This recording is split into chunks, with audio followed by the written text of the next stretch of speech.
Halo semuanya, perkenalkan kami dari kelompok 1, kelas AKP 7C. Tim kami beranggotakan 4 orang. Saya sendiri varian penguasa pesan Site dengan NIM 22051515057 dan rekan Saya Saventina Sigintonga dengan NIM 2205151016. Nama saya Helena Rama Seribu dengan NIM 2205151054. Nama saya Natasha Rumsunenggal dengan NIM 2205151042.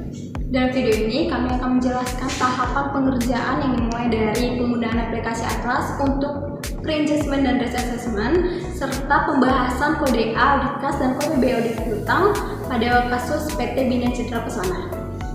Pengerjaan kasus ini tidak mengikuti aturan regulasi yang ada, baik itu standar perpajakan dan standar akuntansi. Seluruh asumsi yang diambil dari buku praktikum audit kasus PT Bina Citra Pesona. Video ini kami buat untuk memenuhi tugas praktik audit berbasis teknologi informasi oleh Bapak Rizky Syaputra, FE, MSI, CPA, CRA, CRP, CERA. Sebelum kita masuk ke proses pengerjaan atlas, kami akan menjelaskan terkait materi yaitu audit pada kas dan piutang. Apa itu kas? Kas dalam pengertian akuntansi adalah alat tukar yang dapat diterima untuk membeli berbagai barang dan jasa. Dapat digunakan untuk membayar utang dan dapat diterima sebagai simpanan di bank dengan jumlah yang sama dengan nilai nominalnya. Kas merupakan aset perusahaan yang paling liquid dan yang paling rentan terhadap penipuan ataupun kecurangan. Elemen penting dalam kas dibagi menjadi dua, yaitu kas kecil dan kas di bank. Kas kecil adalah kas dalam bentuk tunai untuk pembayaran yang relatif lebih kecil, dan kas yang di bank adalah digunakan untuk transaksi non-tunai. Selanjutnya untuk tujuan substantif kas. Ada 4. Yang pertama, keyakinan terhadap keandalan catatan akuntansi kas. Yang kedua, membuktikan keberadaan kas dan keterjadian transaksi yang berkaitan dengan kas atau yang dicantumkan di neraca. Yang ketiga, membuktikan kelengkapan transaksi kas yang dicatat dalam catatan akuntansi dan kelengkapan saldo kas yang disajikan dalam neraca. Yang terakhir, membuktikan hak kepemilikan klien atas kas yang dicantumkan di neraca.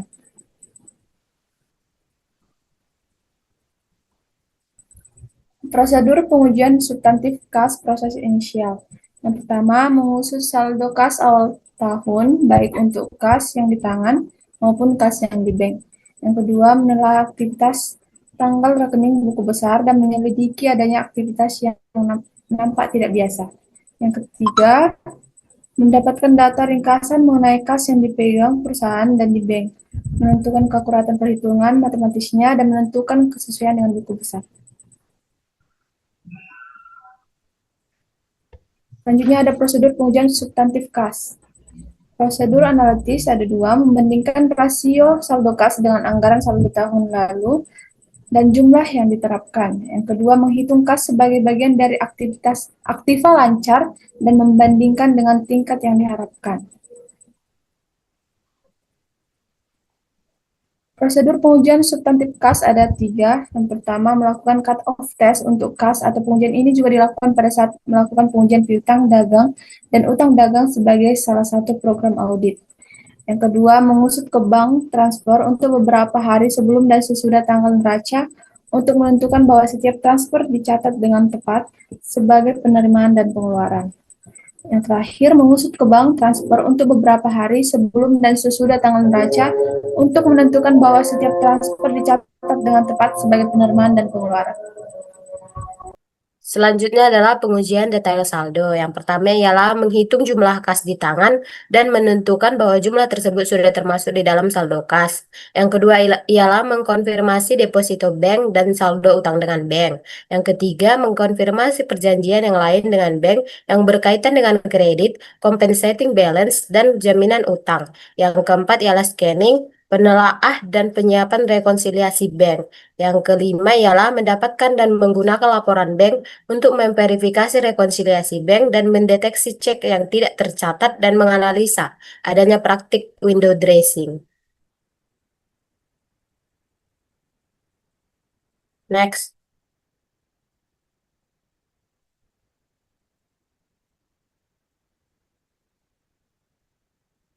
Selanjutnya adalah penyajian dan pengungkapan. Adapun penyajian dan pengungkapan yang pertama menentukan bahwa saldo kas telah diidentifikasikan dan diklasifikasi secara tepat. Yang kedua, menyelidiki manajemen, menelaah korespondensi dengan bank, dan pertemuan Dewan Direktur untuk menentukan pengungkapan masalah kredit, jaminan utang, perjanjian compensating balance, pembatasan kas yang lain. Dan yang ketiga ialah menyelidiki manajemen, menelaah korespondensi dengan bank, dan pertemuan Dewan Direktur untuk menentukan pengungkapan masalah kredit, jaminan utang, perjanjian compensating balance, pembatasan kas yang lain. Selanjutnya ialah apa itu piutang? Piutang adalah suatu hak pembayaran milik perusahaan terhadap suatu pihak karena telah menerima produk atau jasa, tetapi belum membayarkannya dengan lunas. Di dunia akuntansi, pengertian akuntansi adalah hak pembayaran yang sah ditagih atas produk atau jasa dengan pembayaran tidak tuntas pada periode tutup buku. Apa itu tujuan substantif piutang? Tujuan substantif piutang ada 4. Yang pertama, memperoleh keyakinan tentang keandalan catatan akuntansi. Yang kedua, membuktikan keberadaan piutang usaha dan keterjadian transaksi. Yang ketiga, membuktikan kelengkapan transaksi. Dan yang keempat, membuktikan hak kepemilikan klien atas piutang usaha. Selanjutnya akan dijelaskan oleh Helen. Selanjutnya, kita akan membahas tentang prosedur pengujian substantif piutang. Ada beberapa. Yang pertama ada proses inisial. Proses inisial ini dibagi atas 3. Yang pertama, rekonsiliasi informasi piutang yang termasuk dalam neraca dengan catatan akuntansi pendukung. Yang kedua, rekonsiliasi dilakukan agar auditor dapat memperoleh keyakinan bahwa informasi piutang yang termasuk dalam neraca didukung oleh catatan akuntansi yang dapat dihindarkan. Yang ketiga, menyelidiki saldo piutang dan neraca akun buku besar seperti piutang dagang, cadangan kerugian piutang dagang. Selanjutnya, ada prosedur analitis. Prosedur analitis terbagi atas 2. Yang pertama, pada tahap awal pengujian substantif piutang usaha, pengujian analitis bertujuan untuk membantu auditor memahami bisnis klien dan memutuskan area yang memerlukan audit yang lebih intensif. Yang kedua, prosedur analitis dilakukan dengan menghitung rasio-rasio. Rasio-rasio yang telah dihitung kemudian dibandingkan dengan ekspektasi auditor, misalnya rasio tahun lalu, rasio rata-rata industri, atau rasio yang dianggarkan. Ada beberapa rumus dalam prosedur analitis. Yang pertama, tingkat perputaran piutang usaha yang dihitung dengan pendapatan penjualan bersih ditambah dengan saldo rata-rata piutang. Yang kedua, ada rasio piutang usaha terhadap aset lancar, yaitu dengan cara menghitung saldo piutang usaha ditambah aset lancar. Lalu yang ketiga, ada tingkat pengembalian penjualan bersih yang dihitung dengan menjumlahkan laba bersih ditambah pendapatan penjualan bersih. Kemudian yang keempat ada rasio kerugian piutang usaha terhadap pendapatan penjualan bersih yang dihitung dengan kerugian piutang usaha ditambah dengan pendapatan penjualan. Lalu yang kelima ada rasio kerugian piutang usaha terhadap piutang usaha yang tidak tertagih yang dihitung dengan cara kerugian piutang usaha ditambah dengan piutang usaha yang tidak tertagih. Keandalan saldo piutang usaha sangat ditentukan oleh peristiwa transaksi berikut yang didebit dan dikreditkan ke akun piutang usaha. Yang pertama, transaksi penjualan kredit. Yang kedua, transaksi penjualan retur. Yang ketiga, transaksi penghapusan piutang usaha. Dan yang terakhir, transaksi penerimaan piutang usaha dari kas. Tujuan pengujian saldo akun piutang usaha terperinci adalah untuk memverifikasi keberadaan atau keterjadian kelengkapan hak kepemilikan dan penilaian. Pembuktian ini dilakukan oleh auditor dengan mengirimkan surat konfirmasi kepada debitur.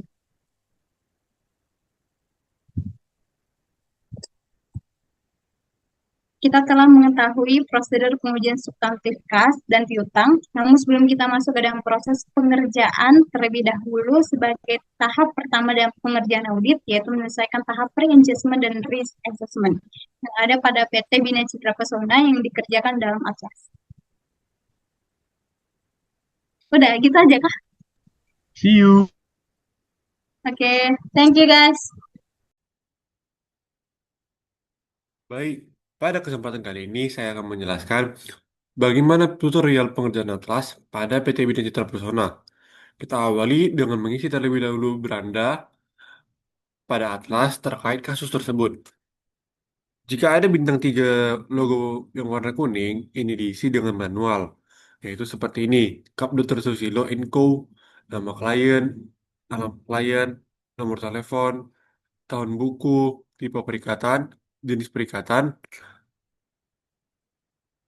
tahun buku, dan NPWP. Kemudian kita bergerak menuju konten.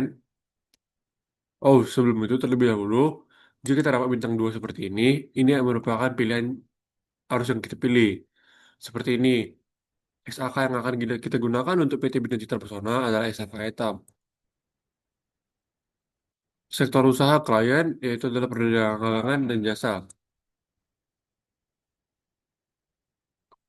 Baru tipe perikatannya merupakan tipe perikatan yang berulang. Jenis perikatannya adalah jenis audit atas laporan keuangan. Standar auditnya adalah standar profesional akuntan publik. Kemudian kita menuju ke konten paragraf, ke konten. Di konten kita mulai dengan pengisian pada kode A1, A110. Oke, dalam pengisian ini sudah otomatis terisi yang bagian jenis usaha klien, usaha status kepemilikan klien, standar akuntansi keuangan yang digunakan oleh klien, isu. Kemudian pilih kriteria isu pelaporan keuangan terdahulu. Ini kita pilih sesuai dengan apa yang ada di laporan tersebut. Entitas sudah berdiri sejak lama dan laporan keuangan pada periode sebelumnya tersedia dan telah diauditor oleh independen atau auditor yang telah bersangkutan. Baik, langsung saja kita menuju ke A101, A1101 untuk pengisian terkait isu pelaporan keuangan terdahulu.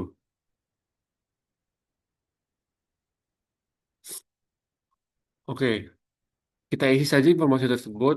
Jika ada, kita buat ada. Jika tidak, kita buat tidak.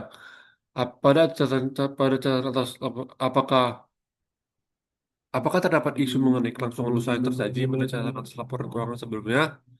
Nah, di PT Citra Bina Persona tidak terdapat adanya isu isu terkait masalah kelangsungan usaha. Lalu pada audit lalu tidak tersedia isu mengenai kelangsungan usaha yang tersaji pada laporan opini auditor sebelumnya. Yang kedua, apakah terdapat isu mengenai restrukturisasi keuangan? Tidak di PT Bina Citra Pesona.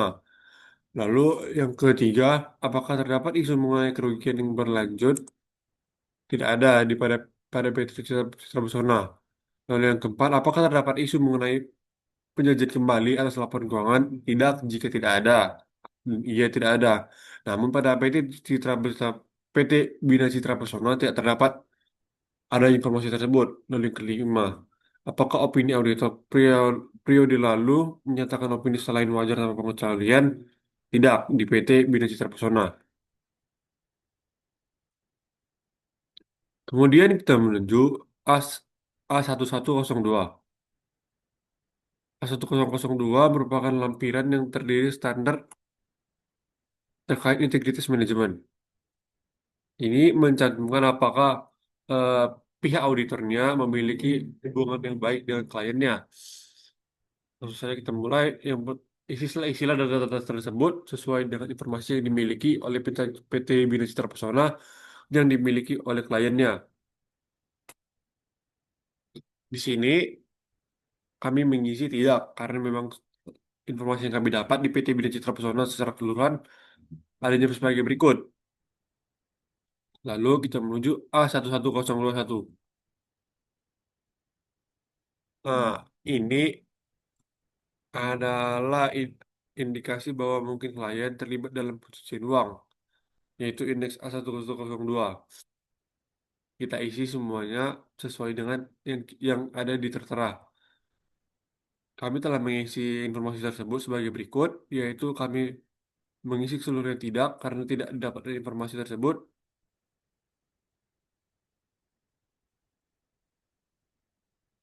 Dan hasil analisisnya kami mendapatkan low.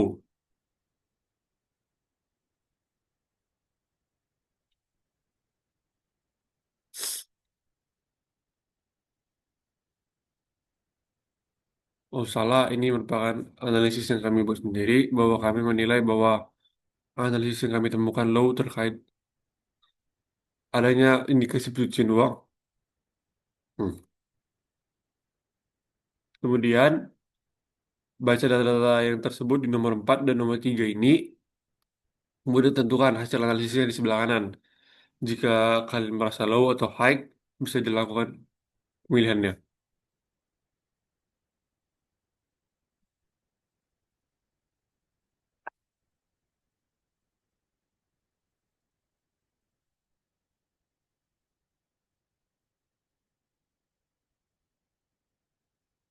Hmm.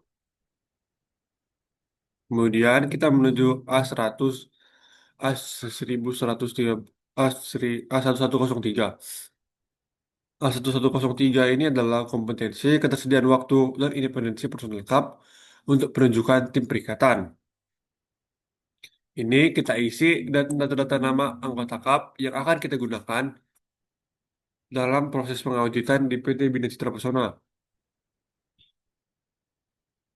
Ini data-data yang sudah saya buat, kemudian isi jabatannya, isi juga lampiran dokumentasi, serta lampiran dokumentasi ketersediaan waktu.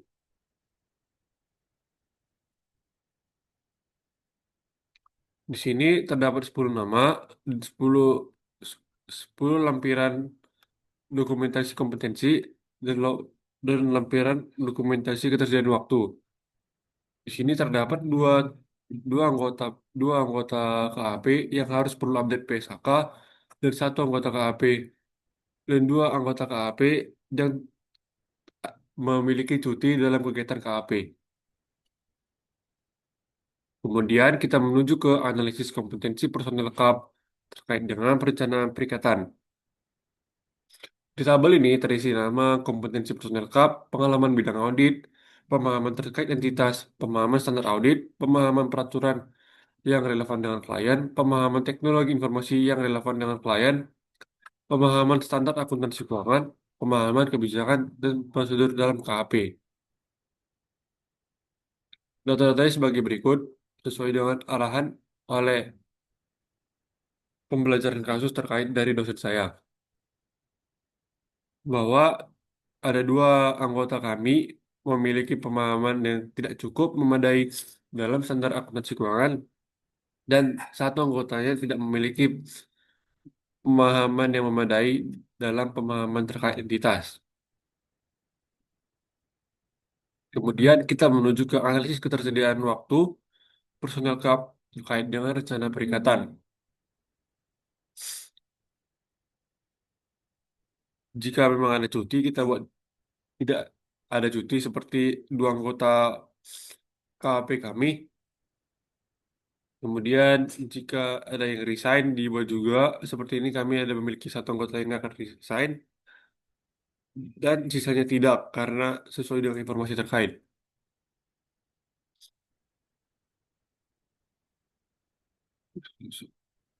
Ini merupakan hasil yang dimiliki dari analisis dari dari kompetensi dan ketersediaan waktu, bahwa terdapat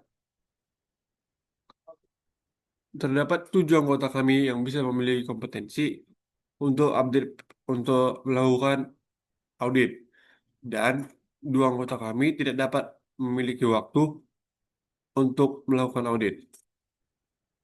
Kemudian kita menuju ke independensi.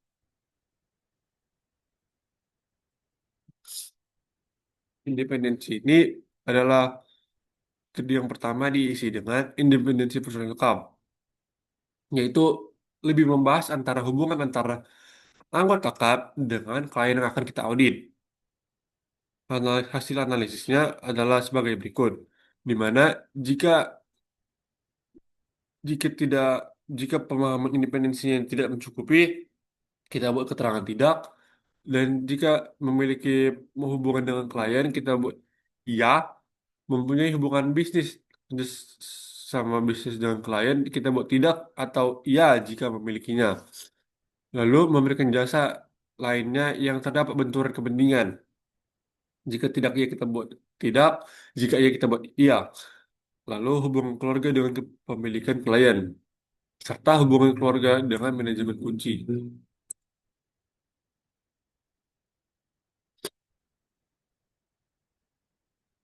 Kemudian kita lihat ringkasan kompetensi ketersediaan waktu dan independensi personal cup. Hasilnya sebagai berikut. Dari hasil seleksi tes keseluruhan, terdapat 5 anggota KAP yang akan kami gunakan dalam prosedur audit PT Bina Citra Pesona. Di antaranya kami menggunakan partner, manajer 2, dan anggota tim sebanyak 2 orang. Tim perikatan yang terpilih antaranya adalah Rizky Saputra, Farel Site, Helen, Zaki, Harold, dan Felix.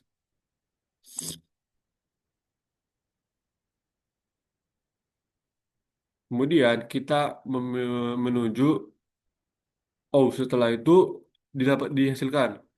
Tingkat ringkasan risiko penerimaan keberlanjutan hubungan dengan klien adalah low. Dari hasil-hasil yang telah kita isi, itu akan otomatis terisi. Kemudian kita menuju apakah Anda akan menerima atau melanjutkan hubungan dengan klien. Jika ya, maka otomatis akan terisi template laporan keuangan. Baik, karena kami menerima hubungan dengan klien, jadi kami memutuskan untuk memilih ya. Kita menuju ke template laporan keuangannya. Di sini kita isi dulu data-datanya. Di sini PT Bina Citra Pesona kita asumsikan 2000 sebagai tanggalnya sebagai berikut, yaitu awal pembukuannya 1 Januari 2024. Tidak ada periode interim karena itu sudah menjadi ketentuan dan tidak ada informasi di buku. Lalu periode berjalannya 31 Desember 2024, periode perbandingannya 31 Desember 2023. SHK yang kita gunakan adalah SHK etap dan input data laporan keuangannya adalah template kosong di mana kita harus mengisikan data-data tersebut. Kemudian untuk melanjutkan terkait laporan keuangan, kita klik kotak merah ini. Nah, sebelum kita melakukan itu, kita isi terlebih dahulu di bagian atas ini, atas kiri ini, yaitu terkait mata uang yang akan kita gunakan dan pembulatan angka yang akan kita gunakan dalam input laporan keuangannya. Lalu jika sudah, kita klik tambah header, kita masukkan jenis-jenis kategorinya, akun-akunnya sesuai dengan posisinya. Seperti ini, cash in Bank Ganesha, cash in Bank Dago, itu di aset, dan seterusnya account payable di liabilitas, ekuitas bersih di capital stock, terus revenue di pendapatan, dan cost of goods sold di beban. Ini kita isikan sesuai dengan bagiannya. Karena ini akan kita gunakan pada mapping group account. Good. Lalu data-data berikut ini kita isi. Karena tidak ada periode interim, kita tidak akan mengisi di bagian ini. Kita cukup mengisi di bagian ini saja 31 Desember 2023 dan 31 Desember 2024.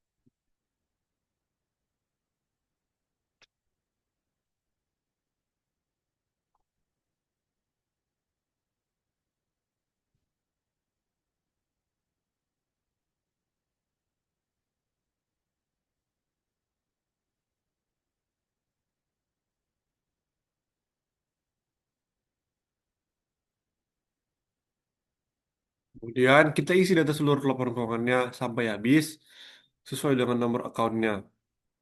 Akan berurut. Jika seluruh data laporan keuangan telah dilakukan, maka data-data tersebut ini akan otomatis terisi semuanya sesuai dengan apa yang telah kita isi di laporan keuangannya.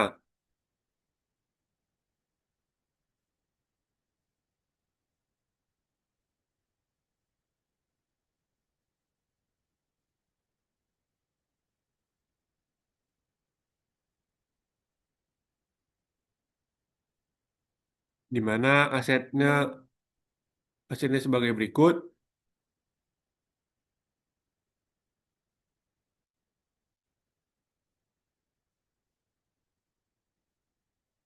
di mana aset pada laporan keuangannya sebagai berikut: 5.974.644.600 Ekuitas aset bersihnya sebesar 4.403.713.400 dan pendapatannya sebesar 6.144.266.000. KPP-nya sebesar 3.666.958.000 dan income tax earning before tax yaitu sebesar 574.862.000. Lalu EBITDA-nya sebesar 792.692.930.000 dengan total liabilitas 1.570.930.000, 1.570.930.600 dan EBIT-nya adalah 636.154.000. Dan begitu juga pula pada 31 Desember 2023 akan otomatis terisi sesuai dengan laporan keuangan yang telah kita input. Kemudian kita melakukan pemilihan terhadap beban penyusutan dan amortisasi bunga. Kita pilih akunnya di sini sesuai dengan yang telah kita isi tadi. Kita terdapat akun depreciation expense dan interest expense. Di sini di sini kita juga diminta untuk melakukan pemilihan terhadap akun bunga.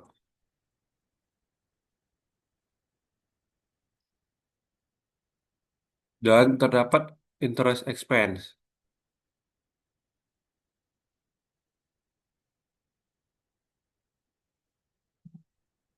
Lalu kita jelaskan bagaimana upaya auditor untuk melakukan mitigasi risiko. Jelaskan bagaimana upaya auditor untuk melakukan mitigasi risiko. Kami melakukan jawabannya sebagai berikut. Adapun upaya auditor untuk melakukan mitigasi risiko dengan cara melakukan proses audit yang berbasis risiko. Oke, demikianlah informasi saya terkait S110 akan dilanjutkan oleh teman saya yang lainnya.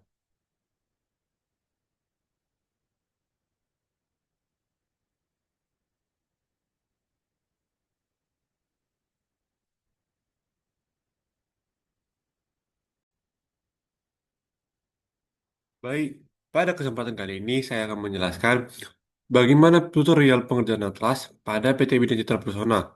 Kita awali dengan mengisi terlebih dahulu beranda pada atlas terkait kasus tersebut. Jika ada bintang 3 logo yang warna kuning, ini diisi dengan manual, yaitu seperti ini: Kap Dr. Susilo Co, nama klien, nomor telepon, tahun buku, tipe perikatan, jenis perikatan, tahun buku, dan NPWP. Kemudian kita bergerak menuju konten. Oh, sebelum itu terlebih dahulu, jika kita dapat bintang 2 seperti ini merupakan pilihan arus yang kita pilih. Seperti ini, SAK yang akan kita gunakan untuk PT Bina Citra Persona adalah SAK hitam. Sektor usaha klien yaitu adalah perdagangan dan jasa. Baru tipe perikatannya merupakan tipe perikatan yang berulang. Jenis perikatannya adalah jenis audit atas laporan keuangan. Standar auditnya adalah standar profesional akuntan publik. Kemudian kita menuju ke konten paragraf, ke konten. Di konten kita mulai dengan pengisian pada kode A1 A110. Oke, dalam pengisian ini sudah otomatis terisi yang bagian jenis usaha klien, usaha status kepemilikan klien, standar akuntansi keuangan yang digunakan oleh klien, isu. Kemudian pilih kriteria isu laporan keuangan terdahulu. Ini kita pilih sesuai dengan apa yang ada di laporan tersebut. Entitas sudah berdiri sejak lama dan laporan keuangan pada periode sebelumnya tersedia dan telah diauditor oleh independen atau auditor yang telah bersangkutan. Baik, langsung saja kita menuju ke A101, A1101. Untuk pengisian terkait isu pelaporan keuangan terdahulu.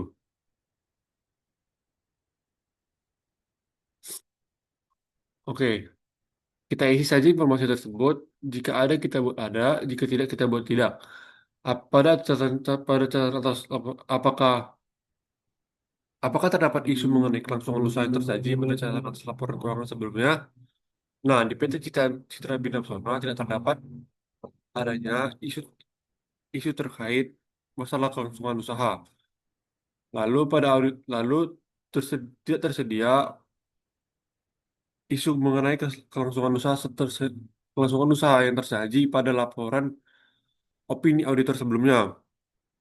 Yang kedua, apakah terdapat isu mengenai restrukturisasi keuangan? Tidak di PT Bina Citra Pesona. Lalu yang ketiga, apakah terdapat isu mengenai kerugian yang berlanjut? Tidak ada pada PT Citra Pesona.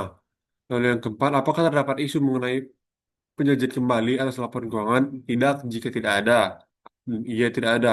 Namun pada PT Bina Citra Pesona tidak terdapat ada informasi tersebut. Lalu yang kelima, apakah opini auditor periode lalu menyatakan opini selain wajar tanpa pengecualian? Tidak di PT Bina Citra Pesona. Kemudian kita menuju AS A1102.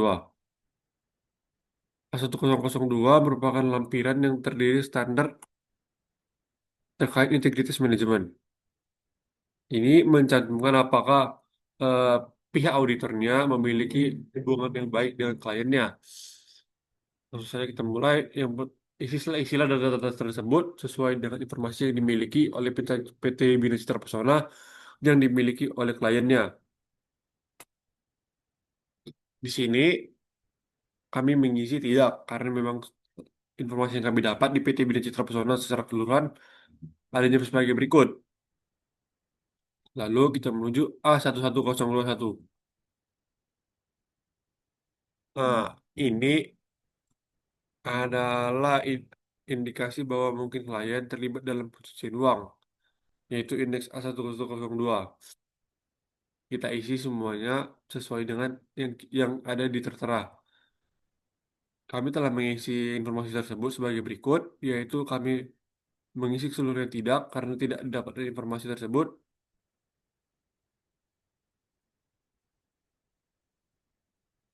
Dan hasil analisisnya kami mendapatkan low.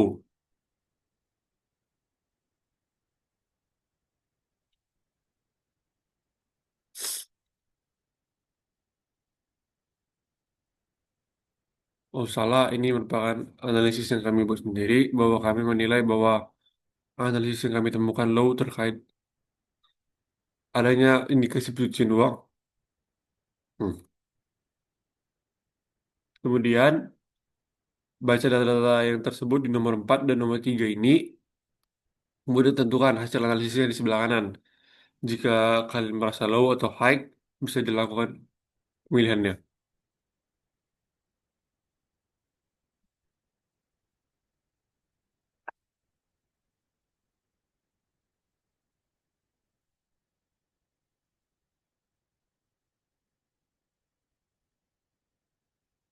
Hmm. Kemudian kita menuju A100, A1103, A1103. A1103 ini adalah kompetensi, ketersediaan waktu, dan independensi personil lengkap untuk penunjukan tim perikatan. Ini kita isi dan data-data nama anggota KAP yang akan kita gunakan dalam proses pengauditan di PT Bina Citra Pesona. Ini data-data yang sudah saya buat, kemudian isi jabatannya, isi juga lampiran dokumentasi, serta lampiran dokumentasi ketersediaan waktu.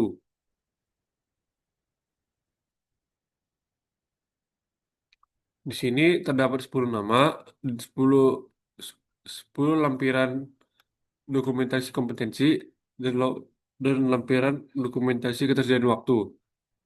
Di sini terdapat dua anggota dua anggota KAP yang harus perlu update PSHK dan satu anggota KAP dan 2 anggota KAP yang memiliki cuti dalam kegiatan KAP. Kemudian kita menuju ke analisis kompetensi personel KAP terkait dengan perencanaan perikatan. Di tabel ini terisi nama kompetensi personel KAP, pengalaman bidang audit, pemahaman terkait entitas, pemahaman standar audit, pemahaman peraturan yang relevan dengan klien, pemahaman teknologi informasi yang relevan dengan klien, pemahaman standar akuntansi keuangan, pemahaman kebijakan dan prosedur dalam KAP. Data-datanya sebagai berikut, sesuai dengan arahan oleh pembelajaran kasus terkait dari dosen saya, bahwa ada 2 anggota kami memiliki pemahaman yang tidak cukup memadai dalam standar akuntansi keuangan, dan 1 anggotanya tidak memiliki pemahaman yang memadai dalam pemahaman terkait entitas. Kemudian kita menuju ke analisis ketersediaan waktu personel KAP terkait dengan rencana perikatan. Jika memang ada cuti, kita buat tidak ada cuti seperti 2 anggota KAP kami. Kemudian jika ada yang resign dibuat juga seperti ini, kami ada memiliki 1 anggota yang akan resign dan sisanya tidak karena sesuai dengan informasi terkait.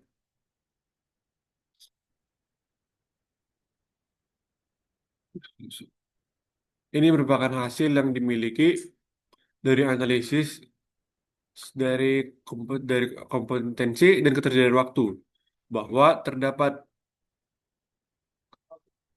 7 anggota kami yang bisa memiliki kompetensi untuk update untuk melakukan audit, dan 2 anggota kami tidak dapat memiliki waktu untuk melakukan audit. Kemudian kita menuju ke independensi.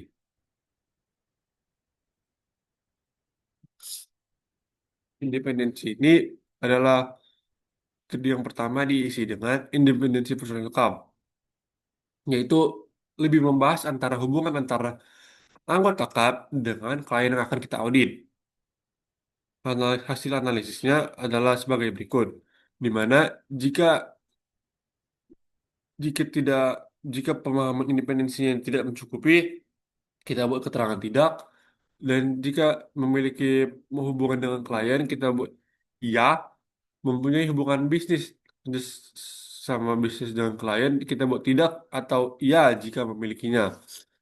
Lalu memberikan jasa lainnya yang terdapat benturan kepentingan. Jika tidak iya kita buat tidak, jika iya kita buat iya. Lalu hubungan keluarga dengan kepemilikan klien, serta hubungan keluarga dengan manajemen kunci.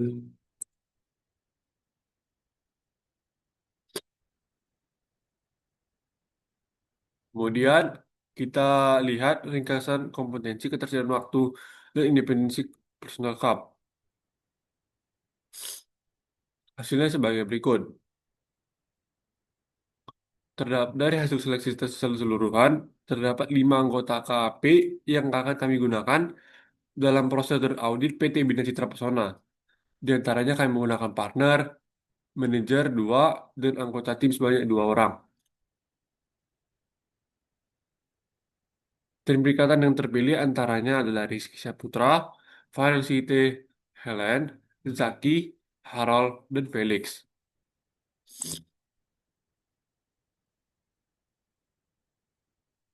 Kemudian kita setelah itu dihasilkan ringkasan risiko penerimaan keberlanjutan hubungan dengan klien adalah low. Dari hasil-hasil yang telah kita isi, itu akan otomatis terisi. Kemudian kita menuju apakah Anda akan menerima atau melanjutkan hubungan dengan klien. Jika ya, maka otomatis akan terisi template laporan keuangan. Baik, karena kami menerima hubungan dengan klien, jadi kami memutuskan untuk memilih ya. Kita menuju ke template laporan keuangannya. Di sini kita isi dulu data-datanya. Di sini PT Bina Citra Pesona kita asumsikan 2000 tanggalnya sebagai berikut, yaitu awal pembukuannya 1 Januari 2024, tidak ada periode interim karena itu sudah menjadi ketentuan dan tidak ada informasi di buku. Lalu periode berjalannya 31 Desember 2024, periode perbandingannya 31 Desember 2023. SHK yang kita gunakan adalah SHK etap dan input data laporan keuangannya adalah template kosong di mana kita harus mengisikan data-data tersebut. Kemudian untuk melanjutkan terkait laporan keuangan, kita klik kotak merah ini. Nah, sebelum kita melakukan itu, kita isi terlebih dahulu di bagian atas ini, atas kiri ini, yaitu terkait mata uang yang akan kita gunakan dan pembulatan angka yang akan kita gunakan dalam input laporan keuangannya.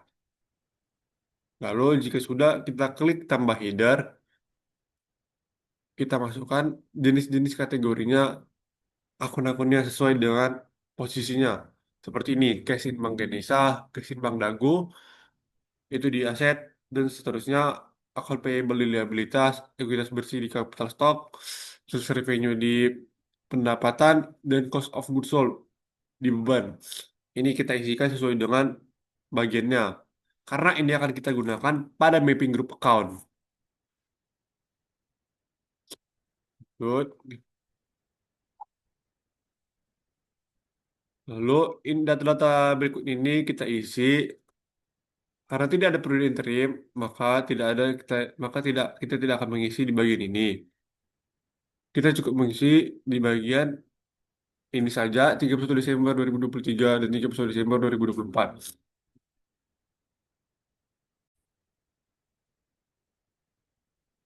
Data tersebut sebagai berikut, yaitu aset sebesar 5.974.644.000, ekuitas aset bersih sebesar 4.413.713.400, kemudian HPP sebesar 3.606.958.000, EBT sebesar 574.862.000, EBITDA sebesar 792.692.000, liabilitas sebesar 1.570.000, 1.570.930.600 perak, dan EBIT sebesar 636.154.000. Data-data ini sudah otomatis terisi sesuai dengan laporan keuangan yang sebelumnya telah kita isi. Baru kita pilih beban bunga, kita pilih data untuk EBITDA dan data untuk EBIT. Yang dipilih adalah beban penyusutan dan amortisasi, yaitu bisa kita pilih dengan melakukan klik pada menu ini, pada menu akun, lalu kita pilih akun yang akan kita pilih. Yaitu kami memilih depreciation expense dan interest expense, dan di EBIT kami memilih interest expense. Lalu kemudian kita balik lagi ke menu A110. Jika sudah, maka jelaskanlah bagaimana auditor melakukan mitigasi risiko. Adapun upaya auditor melakukan mitigasi risiko dengan cara melakukan prosedur audit yang berbasis risiko. Baik, itu penjelasan saya terkait A110 akan dilanjutkan oleh teman saya terkait A120.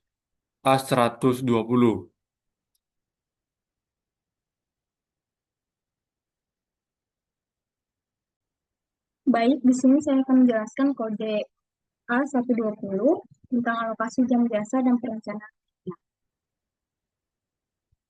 Kertas kerja ini berfungsi untuk mengalokasikan waktu yang dibutuhkan oleh setiap personel yang terlibat dalam perikatan audit, serta menanggapi tingkat kompetensi sumber daya yang diidentifikasi melalui kertas kerja A103. Dimulai dari alokasi jam jasa. Yang pertama ada rencana jadwal pelaksanaan perikatan audit yang telah disepakati. Pada bagian ini, auditor menginput data secara manual, yaitu tanggal mulai dan selesai pelaksanaan audit, kemudian ada jumlah mulai kerja, durasi istirahat, dan jam pulang kerja, kemudian ada jumlah hari libur, baik hari Sabtu atau Minggu maupun hari libur lainnya, kemudian ada jumlah jam kerja efektif per hari. Jika auditor bekerja tanpa hari libur, termasuk Sabtu, Minggu, dan hari libur lain, maka dapat mengisi dengan nilai 0 atau 0,01. Yang kedua, ada rencana penggunaan jam jasa dalam setiap tahapan. Auditor menentukan jumlah waktu kerja yang dialokasikan untuk setiap tahap dan setiap anggota auditor. Lalu yang ketiga, ada rencana alokasi jam jasa per tim pada setiap tahapan audit. Yang pertama, auditor akan muncul secara otomatis berdasarkan formasi tim perikatan yang ditentukan dalam analisis penerimaan dan kelanjutan hubungan dengan klien. Auditor kemudian memilih peran setiap anggota tim dengan opsi drop-down. Lalu ada alokasi jam jasa rencana terdiri atas dua jenis, yaitu alokasi rencana jam kerja otomatis yang dihitung menggunakan rumus, serta alokasi jam kerja aktual yang harus dimasukkan auditor secara manual. Auditor wajib mengisi alokasi jam kerja aktual meskipun menggunakan angka yang dihasilkan dari perhitungan alokasi jam kerja otomatis. Lalu pada bagian berikutnya, ada analisis kompetensi sumber daya untuk pelatihan berkelanjutan.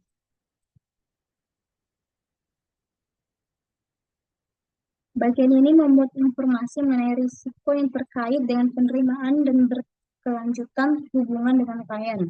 Informasi ini digunakan oleh CAP untuk menentukan apakah diperlukan pelaksanaan EQCR sesuai dengan kebijakan dan sistem pengendalian mutu kantor akuntan publik, dan terdapat tabel yang memberitahu auditor mana yang kompeten untuk melakukan audit pada perusahaan tersebut. Di bagian bawah kertas kerja A120, terdapat 3 kotak kesimpulan, yaitu yang pertama ada kolom simpulan yang terisi secara otomatis jika alokasi waktu belum mencukupi.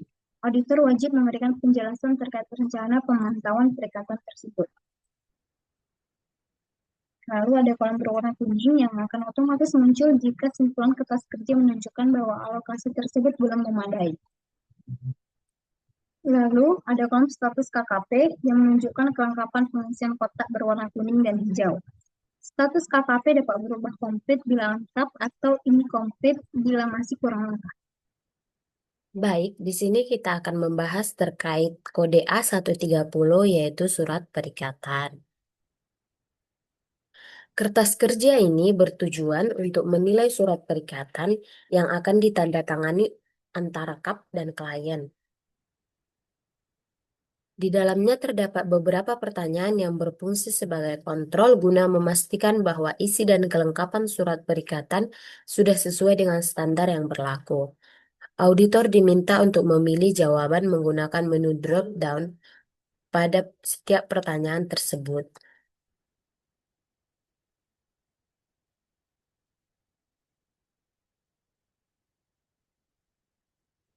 Jika semua prosedur pertanyaan sudah terjawab, maka para auditor melampirkan surat perikatan pada kolom lampiran surat perikatan audit. Jika sudah dilampirkan, maka status KKP akan berubah menjadi komplit.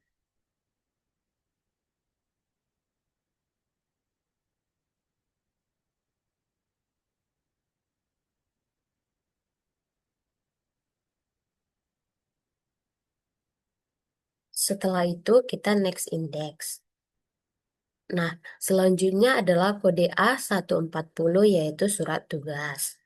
Surat tugas A140 ini bertujuan merupakan dokumen resmi yang mengatur penugasan auditor dalam melakukan pemeriksaan laporan keuangan klien. Dokumen ini memuat informasi mengenai ruang lingkup tugas, tujuan audit, serta anggota tim yang terlibat guna memastikan pelaksanaan audit berjalan sesuai dengan standar dan kebijakan yang berlaku. Pada bagian bawah A140 terdapat kolom untuk melampirkan surat tugas dari auditor. dilampirkan pada bagian lampiran surat tugas. Jika sudah benar, maka kolom simpulan akan berubah menjadi surat tugas memadai. Jika sudah lengkap, status KKP berubah menjadi komplit. Di sini untuk pre-engagement indeks A150 ada pernyataan independensi. Untuk mengisinya, di sini terdapat susunan tim perikatan.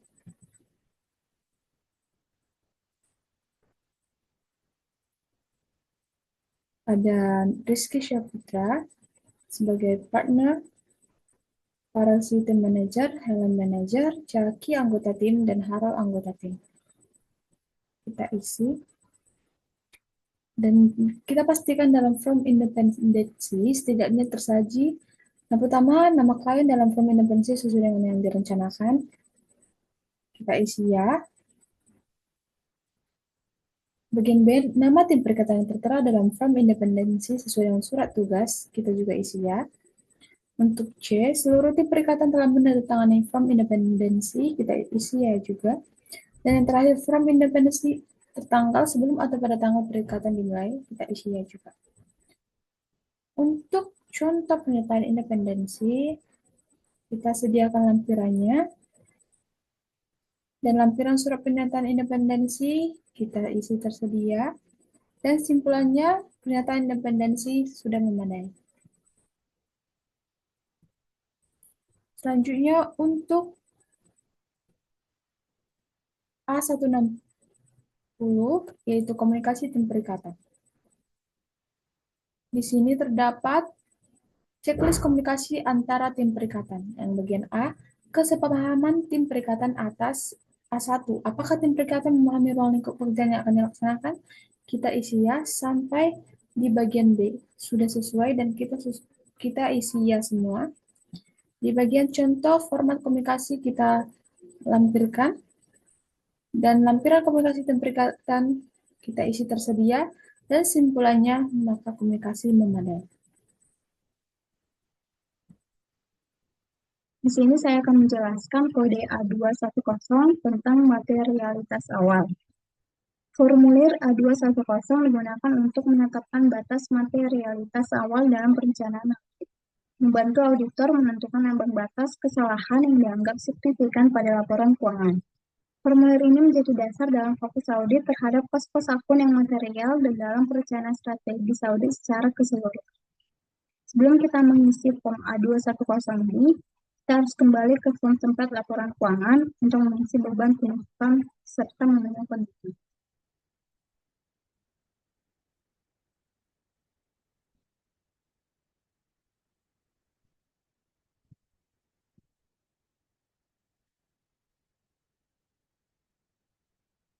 Setelah kita mengisi beban penuntutan serta memilih akun bunga, kita harus menentukan persentase yang dipakai pada tahap A210 materialitas awal.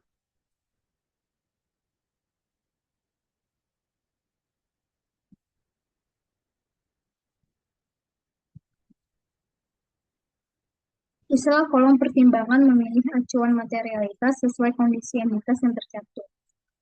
Kemudian masukkan persentase dalam kisaran yang disediakan dengan memperhatikan agar nilainya tidak terlalu tinggi maupun rendah. Setelah memilih persentase, tuliskan alasan profesional pemilihan acuan pada kolom sebelah kanan persentase, dan jangan lupa mengisi saldo acuan yang digunakan pada kolom berwarna hijau di tabel.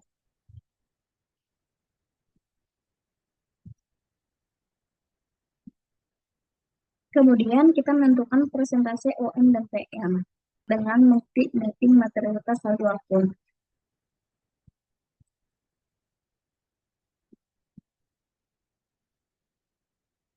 Setelah kita menentukan persentase OM dan PM dari tabel akun-akun yang ada, secara otomatis sistem akan menandai akun tersebut sebagai material M atau tidak material PM.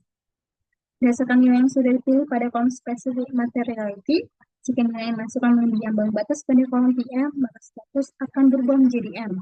Sedangkan apabila nilai berada di ambang batas tersebut, maka status otomatis berubah menjadi TM.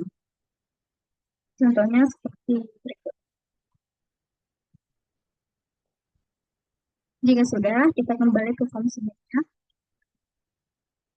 Untuk melanjutkan menentukan spesifik materiality. Untuk melanjutkan form ini, terlebih dahulu kita harus melakukan checklist pada bagian pertanyaan apakah terdapat pertimbangan penentuan spesifik materiality. Dengan melakukan checklist pada bagian ini, maka akan muncul form tentukan spesifik materiality.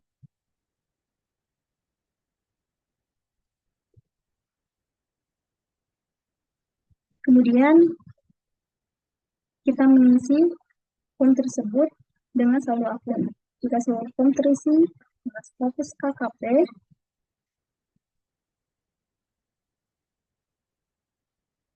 akan berubah menjadi komplit dan pada bagian simpulan akan terisi materialitas sudah ditentukan. Baik, di sini kita akan membahas kode A220 yaitu prosedur analitis awal dan audit strategi memorandum awal. Formulir A220 ini digunakan untuk mendokumentasikan pemahaman auditor mengenai bidang usaha klien termasuk informasi umum serta aspek-aspek legalitas yang relevan. Formulir ini membantu auditor dalam mengidentifikasi karakteristik usaha dan faktor-faktor eksternal yang dapat mempengaruhi risiko audit serta perencanaan audit secara keseluruhan. Di layar ini ada tampilan awal pada kode A220. Untuk melanjutkan proses pada A220, dimulai dengan mengklik pada bagian A221, lalu akan muncul tampilan seperti berikut ini. Di sini kita akan melakukan analisis vertikal pada tiap akun di laporan keuangan dengan menggunakan total aset pada tahun tersebut sebagai perbandingannya.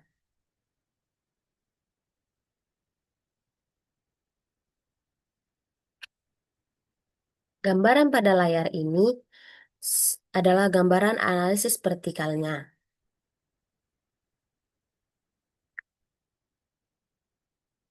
Selanjutnya, jika terdapat akun yang mengalami kenaikan dan penurunan, berikan tanda pada akun tersebut tanda merah seperti pada layar berikut ini.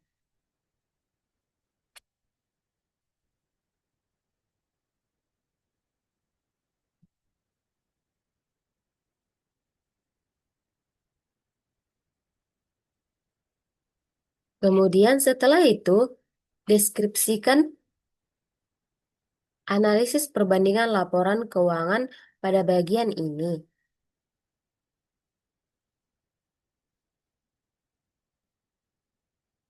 Setelah itu, jangan lupa untuk mengisi kesimpulan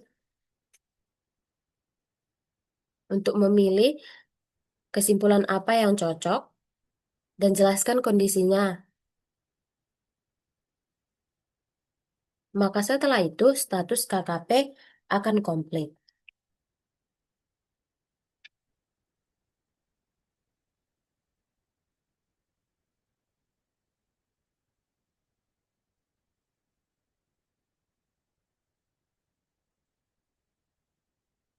Setelah itu kita kembali ke tampilan awal A220 tadi. Selanjutnya adalah proses A220.2.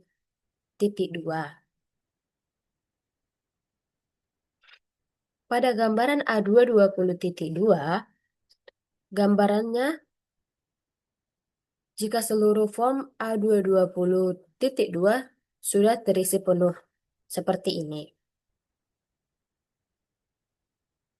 Data-data di atas kita akan pakai untuk mengisi simpulan rasio prosedur yang ada pada layar analitis awal ini. Untuk mengisi simpulan analitis ini, kita dapat melihat rumus di bagian samping, yaitu penilaian kinerja keuangan sebagai berikut. Ini dia. Untuk menghitung rasio, kita dapat menggunakan data yang berada pada simpulan rasio prosedur analitis awal, yaitu yang ini. Jika simpulan rasio prosedur analitis awal sudah terisi, maka dilanjutkan untuk menjelaskan kondisi, yaitu kondisi tiap akun tersebut pada bagian analisis seperti berikut ini. Kemudian, pada bagian kesimpulan, kita disuruh untuk memilih dan mengisi kesimpulan ini dengan menu drop down. Maka setelah diisi, status KKP akan komplit. Setelah mengisi indeks 220.2, kita kembali ke tampilan awal 220 tadi. Nah, di sini kita akan disuruh untuk mengisi kesimpulan, yaitu hasil analisis awal pada A221 dan A222 tidak terdapat risiko salah saji material, akan tetapi pada akun aset tetap perlu dilakukan tes substantif secara keseluruhan atau dia detail. Diuraikan lagi akun-akunnya. Sekarang saya akan menjelaskan proses risk assessment, yaitu A220, di mana prosedur audit awal dan audit strategi memorandum awal. Baik, kita langsung saja klik indeksnya. Kita awali dengan sekarang saya akan menjelaskan terkait risk assessment di bagian A230, yaitu pemahaman entitas dan lingkungan. Kita langsung saja klik indeksnya. Nah, di pemahaman entitas dan lingkungan dibagi menjadi 8 aktivitas. Yang pertama, informasi umum dan aspek legalitas, struktur organisasi dan tanggung jawab, proses aktivitas bisnis utama dan kebijakan akuntansi, pemahaman peraturan yang relevan, pemahaman lingkungan bisnis, analisis kelangsungan usaha, pemahaman penyiapan dan penyusunan laporan keuangan, dan yang kedelapan, analisis faktor kecurangan. Kita awali dengan informasi umum dan aspek legalitas. Untuk informasinya sebagai berikut, yaitu kontak klien, informasi umum, hanya dua yang ada pada informasi umum dan aspek legalitas. Kontak kliennya tidak diberikan nomor telepon terkait dengan PT Bina Citra Pesona, yaitu terkait direktur utama dan ketua dewan komisarisnya. Namun hanya diterterakan nama ketua dan direktur utamanya. Terkait informasi umum, diisi sesuai dengan data yang ada pada PT Bina Citra Pesona, yaitu tanggal 21 April tahun 1989, dan perusahaan memiliki tujuan, yaitu perusahaan dibentuk untuk memudahkan perdagangan eceran mendapatkan diskon yang tidak bisa didapat dari perusahaan manufaktur. Lalu, modal dasarnya memiliki 20.000 lembar saham dan 20.000 lembar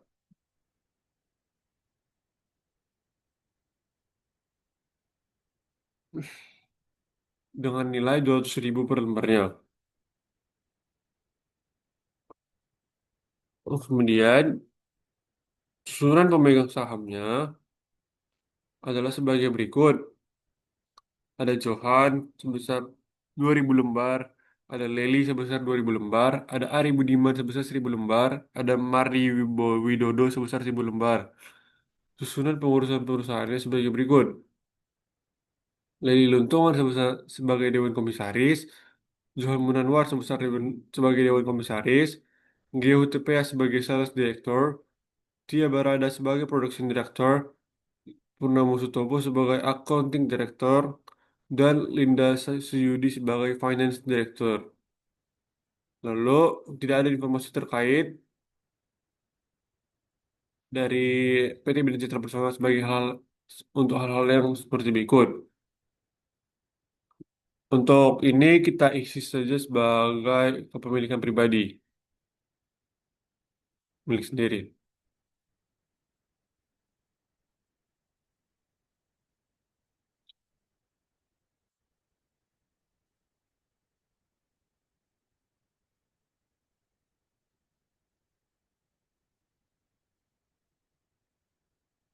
Lanjut, kita menuju ke konten. Kita menuju ke A230.2, di mana ini diminta untuk mengisi struktur organisasi dan uraian tanggung jawab. Di sini, jika sudah selesai, kita buat simpulan apakah terdapat kemungkinan salah saji material atau tidak. Namun di sini tidak terdapat kemungkinan salah saji material dan status KPP-nya akan menjadi komplit. Untuk uraian tanggung jawabnya adalah sebagai berikut, di mana ada direktur utama, direktur produksi, direktur penjualan, direktur akuntansi, direktur keuangan, sekretaris direktur utama, kepala bagian akuntansi, kasir, bagian kredit, bagian produksi, seksi persediaan, seksi piutang, bagian utang dagang, resepsionis, bagian pembelian, seksi penerimaan, seksi pengawasan, dan mencantumkan flowchart pada struktur organisasinya. Lanjut, jika sudah kita menuju ke 203A, 233, di mana ini berisi tentang proses aktivitas bisnis utama dan kebijakan akuntansi. Kami memilih ada proses 4 bisnis yang dicantumkan oleh perusahaannya, yaitu uraian siklus penjualan, piutang usaha, dan penerimaan. Itu siklus yang pertama. Lalu yang kedua adalah uraian siklus pembelian, persediaan, hutang, dan pengeluaran. Lalu yang siklus ketiga adalah uraian penerimaan dan pengeluaran uang. Lalu siklus yang keempat adalah uraian penggajian. Lalu bola rangkuman terhadap siklus tersebut itu di kolom-kolom yang disediakan. Hal-hal ini bisa kita dapatkan pada buku 2 di kasus PT Bina Citra Pesona. Kemudian, jika sudah kita buat statusnya apakah terdapat salah saji material atau tidak. Pada kasus ini, tidak ditemukan proses aktivitas dini yang terdapat kemungkinan salah saji material. Maka status KPP-nya akan menjadi komplit. Jika sudah, kita menuju ke Previous Index. Di Previous Index, kita menuju ke pemahaman peraturan yang relevan. Di sini tidak ada aturan atau undang-undang yang digunakan oleh PT Bina Citra Pesona di dalam kasus tersebut. Diasumsikan bahwa PT tersebut sudah sesuai dengan peraturan perundang-undangan serta dianggap patuh. Maka statusnya patuh. Jika sudah, kita ubah simpulannya menjadi pemahaman peraturan yang relevan, tidak terdapat kemungkinan salah saji material, dan status KPP-nya akan menjadi komplit. Kemudian kita menuju ke pemahaman lingkungan bisnis. Di sini terdapat pada tingkat industri sejenis, terdapat hasil pembahasannya sebagai berikut. Persaingan dengan perusahaan sejenis, pengaruh ke akun pendapatan, dan akun yang akan terdampak adalah sales revenue. Kemudian, tidak ada isu-isu terkait kondisi perekonomian nasional, kondisi amandemen perubahan PSK, perubahan peraturan, perkembangan teknologi, dan tidak ada informasi terkait siklus alam, serta tidak ada informasi terkait biaya energi. Maka secara otomatis tidak ada pengaruhnya ke laporan keuangan. Jika sudah, kita isi bagian simpulannya dengan pemahaman lingkungan bisnis yang tidak dapat terjadi kemungkinan salah saji material. Dan status KPP kita akan berubah menjadi komplit.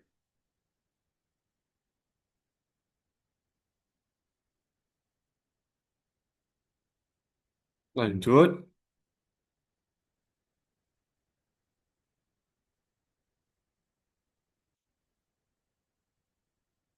kita menuju ke analisis kelangsungan usaha, di mana aspek-aspek keuangannya tidak ada yang bermasalah. Jika ada bermasalah, maka akan dilakukan pertimbangan. Namun, dari secara keseluruhan tidak ada aspek yang bermasalah terhadap tersebut. Karena tidak ada informasi yang harus tidak ada informasi kita dapatkan pada pada PT Bina Citra Pesona terkait adanya informasi pada masalah keuangannya. Lalu kita pilih simpulannya analisis kelangsungan usaha, tidak terdapat kemungkinan salah saji yang material, dan status KPP-nya akan menjadi komplain. Lanjut, kita menuju ke pemahaman penyiapan dan penyusunan laporan keuangan.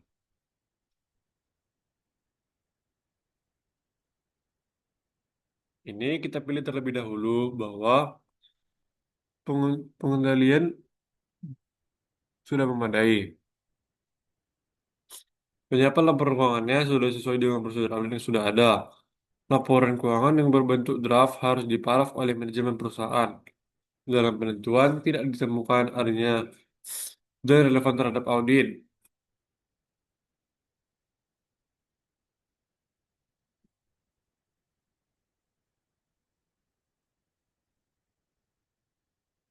Identifikasi salah sajinya tidak ditemukan adanya salah saji yang material yang signifikan terhadap akunnya.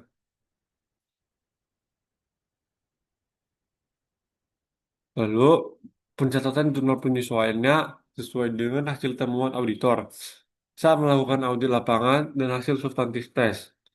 Aktivitas pengendaliannya sudah disiapkan jurnal koleksi oleh auditor dan relevan terhadap audit dalam menyiapkan laporan keuangan audited. Identifikasi salah sajinya tidak ditemukan adanya salah saji yang signifikan. Akun yang terdampaknya adalah akun receivable dan prosedur auditnya sudah memadai. Lalu untuk evaluasi pengabaian ini ditentukan tidak ditemukan informasi tersebut pada kasus PT Bina Citra Pesona. Dan untuk transaksi antar perusahaan ini juga sama, tidak ditemukan informasi tersebut. Dan laporan konsolidasinya, perusahaan tersebut tidak memilikinya. Kemudian kita mengisi personel entitas yang terlibat dalam penyiapan dan penyusunan laporan keuangan. Hal ini saya isi berdasarkan perintah oleh dosen saya, di mana direktur keuangan adalah saya sendiri, dan untuk 3 stafnya ini adalah teman anggota kelompok saya sendiri.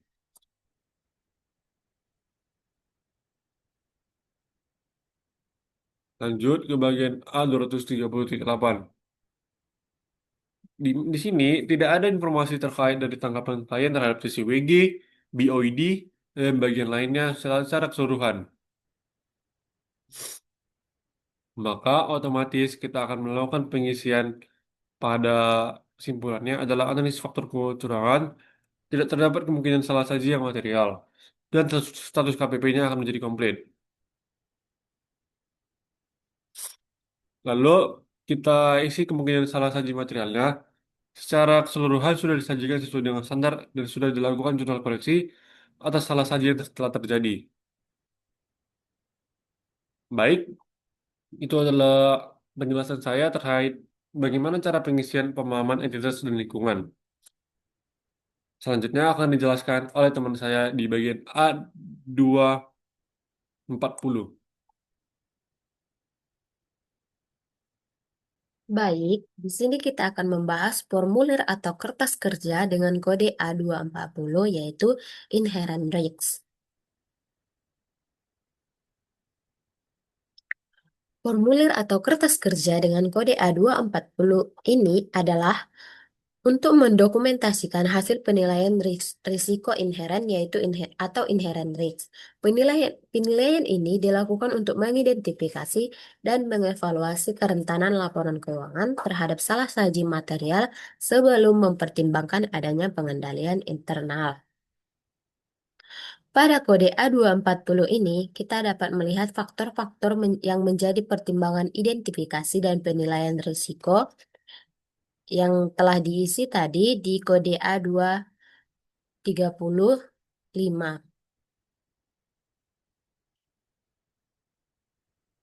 Di sini, di financial statement level, kita akan memilih yaitu pertama faktor kecurangan yang teridentifikasi dilihat dari A237 dan faktor pengendalian internal yang kurang memadai dilihat dari A230. Kita akan memilih risk of material misstatement-nya menggunakan drop down. Kita memilih medium atau M. Nah, di sini kita akan membuat respon auditor, yaitu KAP akan melibatkan staf yang memahami cara penilaian properti investasi dan imbalan pasca kerja. Untuk bagian account level, pada kasus PT Bina Citra Pesona tidak pada kasus PT Bina Citra Pesona tidak lengkap bagaimana penilaian ini dilakukan.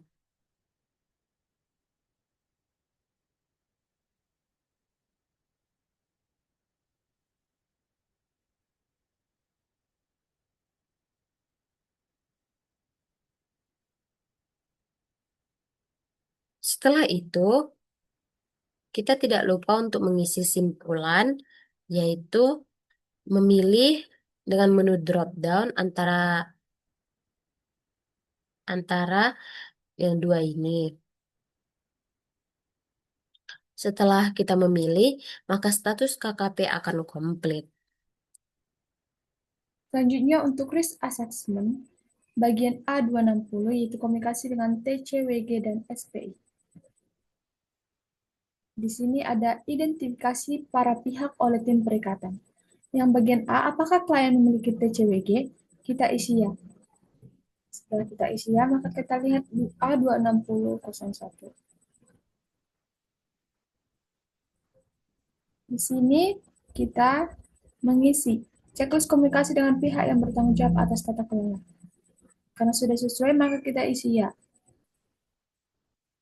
Dan untuk bagian B, apakah klien memiliki SPI? Kita isi ya. Karena memang sudah sesuai, maka kita lihat A2602.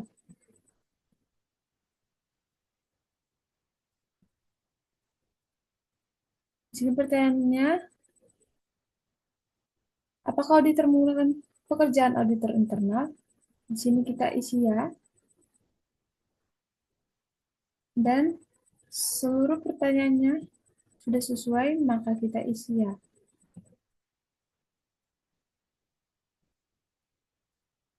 Di bagian kompetensi teknis juga kita isi ya, karena sudah sesuai. Di bagian kecermatan dan kehati-hatian profesional, kita isi ya.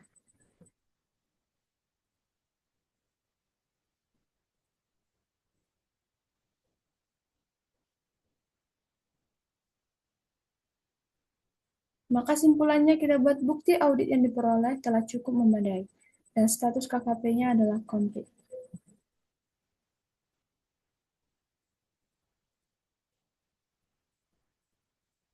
Selanjutnya untuk A270, Risk of Material Misstatement atau ROMM.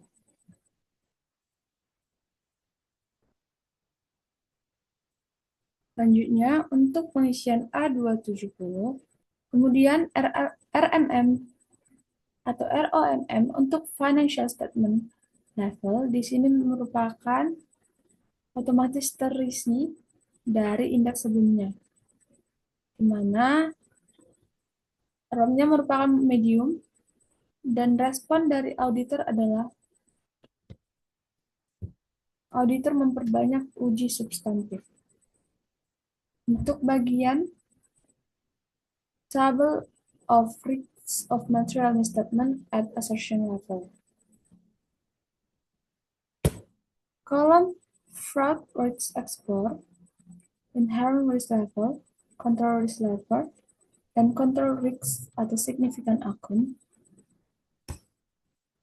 yang merupakan otomatis terisi dari indeks sebelumnya, di mana untuk kolom ini didapat informasinya dari A230.8, untuk ini didapat informasi dari A240, control risk level didapat informasi dari A250, dan yang terakhir control risk didapat otomatis dari A250.13. Kolom-kolom yang kosong itu karena tidak ada informasi yang terkait.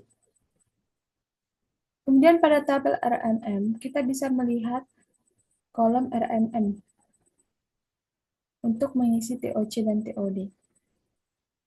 Jika RMM-nya high, maka kita dapat mengisi TOD dengan ya, dengan memilih ya. Jika RMM-nya low, maka kita bisa memilih tidak. Jika pada bagian TOD ya, maka di bagian Y kita mengisi juga ya. Untuk akun yang RMM-nya low, kita mengisi TOC-nya yaitu ya, di mana TOC dilakukan pemeriksaannya secara internal. Semua dilakukan begitu pada semua akun sampai ke bawah. Di sini kita bisa mengisi kesimpulan yang kita ambil berdasarkan indeks sebelumnya, yaitu penyelesaian penentuan ROMM dilakukan. Maka otomatis status KKP-nya komplit. Sekian penjelasan dari saya untuk bagian A270. Selanjutnya saya akan mengisi terkait A280 yaitu Audit Strategi Memorandum Update. Yaitu membahas karakteristik perikatan, tujuan pelaporan, sifat audit, sifat komunikasi, faktor signifikan, aktivitas perikatan awal, dan penghapusan, dan pengetahuan yang diperoleh dari perikatan lain. Sifat dan saat serta luas sumber daya dan perencanaan audit, yaitu sifat saat dan luas prosedur risk assessment. Untuk karakteristik perikatan itu, audit dilaksanakan menggunakan SKKO umum konvergensi IFRS. Lalu kliennya bergerak dalam usaha perdagangan dan jasa. Audit sebelumnya masih dilakukan oleh KAP kami, yaitu KAP Sosilo. Mata uang pelaporannya yang digunakan adalah mata uang rupiah. Akan dilakukan EAQCR untuk mereview going concern. Klien telah menyatakan ketersediaan personel dan data klien dalam audit. Lalu, tujuan pelaporan itu adalah memberikan opini atas kewajaran laporan keuangan sesuai dengan SK etap. Telah dilakukan tahapan audit yaitu pre-engagement untuk mengetahui prosedur perusahaan tersebut. Audit dilaksanakan akhir tahun periode. Komunikasi dilakukan dengan tim perikatan untuk membicarakan hal-hal audit dan komunikasi juga dilaksanakan dengan berbagai bidang perusahaan. Peringatan dini akan disampaikan jika ditemukan ketidakwajaran yang material dan kelemahan pengendalian internal. Lalu untuk faktor signifikan aktivitas perikatan awal dan pengetahuan yang diperoleh dari perikatan audit. Materialitas didasarkan pada earning before tax. Terdapat risiko salah saji material pada akun piutang usaha. Sifat saat dan sumber daya. Perikatan ini, perikatan tim perikatan dan penugasan pekerjaan audit kepada anggota tim perikatan, termasuk penugasan anggota tim perikatan dengan pengalaman yang pada area yang mengandung risiko kesalahan material yang lebih tinggi.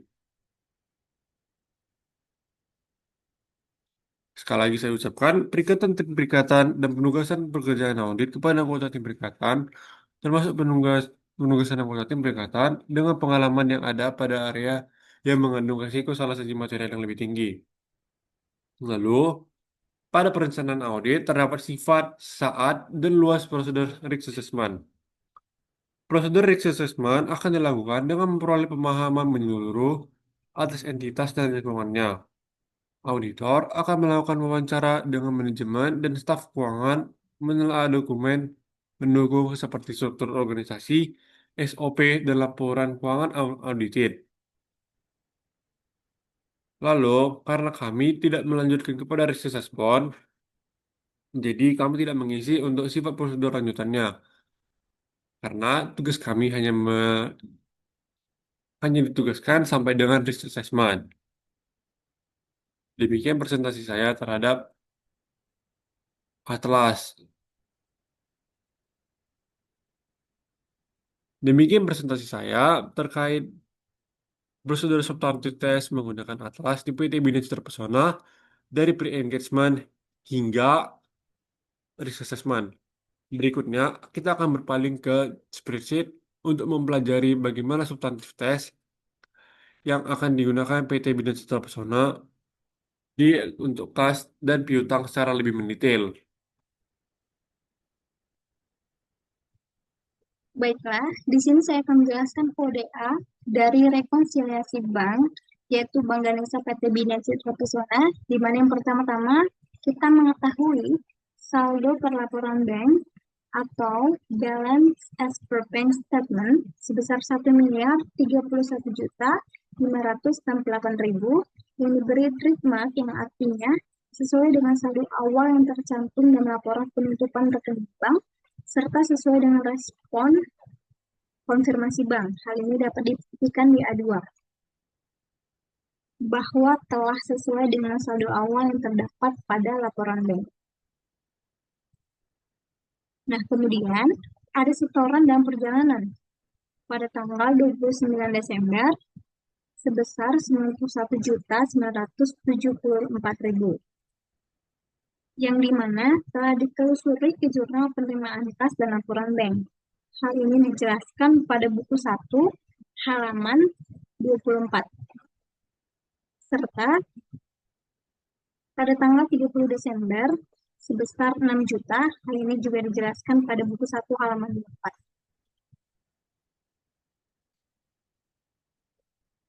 Kemudian, keduanya jika ditotal, maka kita dapat totalannya sebesar 97.974.000. Selanjutnya ada kas yang belum disetor, yaitu pada tanggal 31 Desember sebesar 25.188.000. Yang bisa kita lihat dari A6, sehingga sesuai dengan jurnal kas yang dihitung pada kasir. Jumlah keseluruhannya adalah sebesar 1 M. Jadi kita akan semuanya, lalu dapat hasilnya 1.154.730.000. Selanjutnya ada cek-cek yang beredar. Di mana cek-cek yang beredar ini, data-datanya bisa kelihatan dari buku 1 halaman 4. Berikut data-datanya. Teman-teman bisa melihat bahwa nomor-nomor cek tersebut apakah sudah sesuai dengan cek yang beredar dari data perusahaan. Tetapi perlu diperhatikan pada kode nomor 1415 di Kencana Store pada Desember tanggal 4 ini sebesar 7.760.000 tidak terdapat pada daftar cek yang beredar.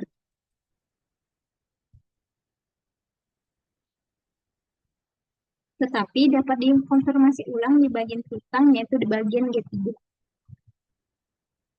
Nanti teman-teman bisa melihat di bagian G3 buku 4 yang akan dibahas oleh kelompok yang lain. Semua cek yang beredar kemudian dijumlahkan sehingga dapatlah total cek yang beredar sebesar 308.468.000. Sehingga saldo per buku tanggal 31 Desember 2005 sebesar 646.262.000.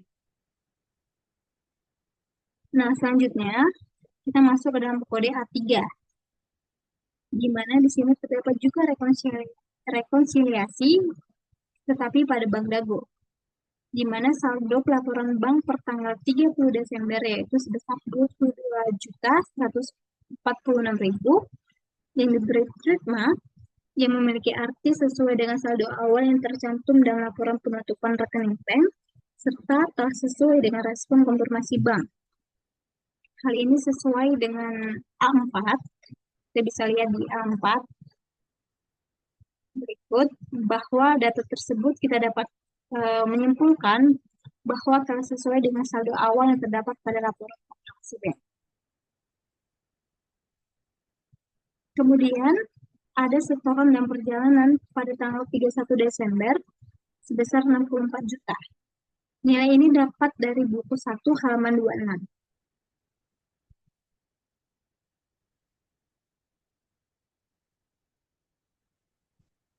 Sebesar 64 juta.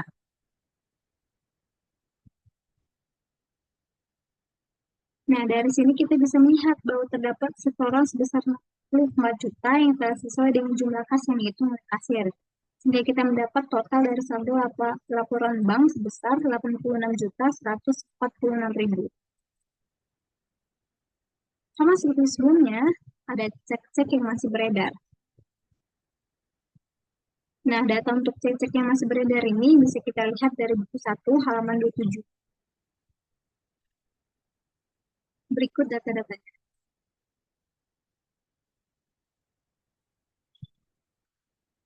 Di mana kita bisa melihat dari nomor cek tersebut, apakah nomor cek tersebut ada dalam daftar cek diterima oleh kasir atau tidak. Setelah ditelusuri, kita dapat mengetahui bahwa semua kode-kode cek ini terdapat pada daftar cek yang ada di halaman 27 buku 1. Sehingga total cek yang beredar didapat sebesar 4.154.000. Sehingga diketahui saldo per buku pada tanggal 31 Desember 2005 sebesar 81.992.000. Baik, selanjutnya adalah kode WP-A5 yang berisi daftar transfer antar bank yang dilakukan oleh PT Bina Citra Pesona pada tanggal 31 Desember 2024, yaitu ke Bank Ganesha sebesar 6 juta dari Bank Dago. Adapun jurnalnya ialah penjualan 6 juta dan Bank Dago sebesar 6 juta rupiah.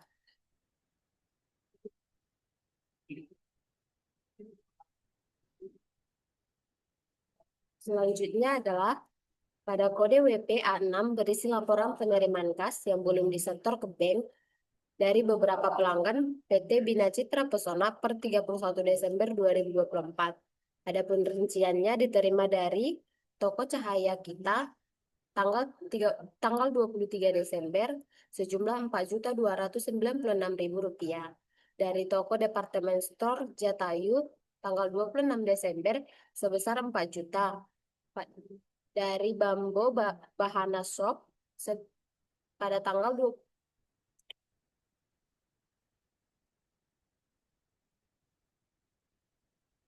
Selanjutnya adalah pada kode WP-A6 berisi laporan penerimaan kas yang belum disetor ke bank dari beberapa pelanggan PT Bina Citra Pesona per 31 Desember 2024. Adapun rinciannya diterima dari Toko Cahaya Kita tanggal 23 Desember sebesar 4.296.000.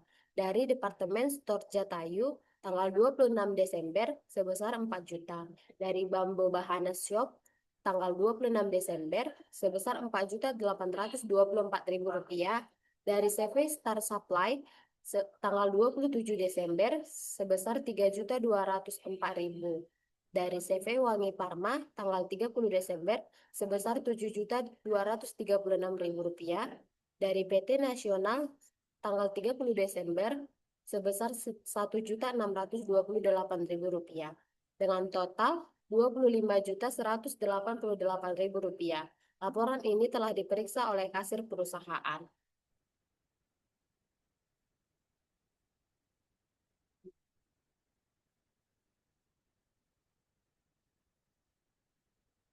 Dan yang terakhir adalah kode WP-A7 yang berisi laporan kas kecil per 31 Desember 2024 yang mencatat uang kertas dan uang logam sebesar Rp662.000 dan terdapat bukti pengeluaran kas sebesar 330.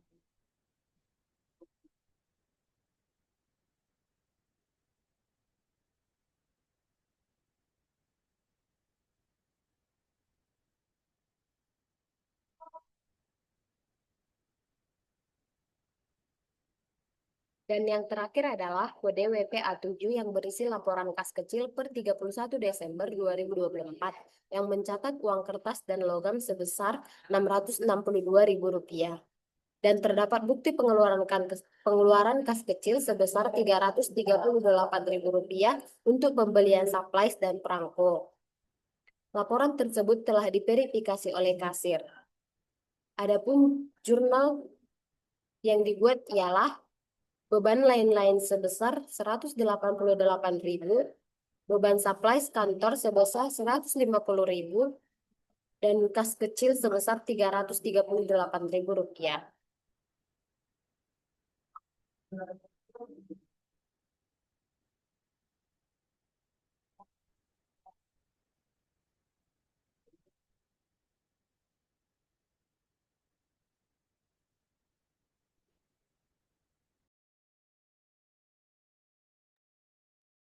Halo semuanya, saya Farid Sapuson Siti.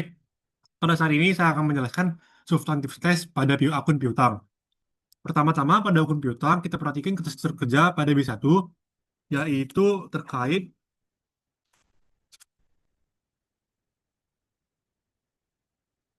daftar umur piutang. Di buku 4 sudah terdapat daftar umur piutang sampai dengan di atas 90 hari.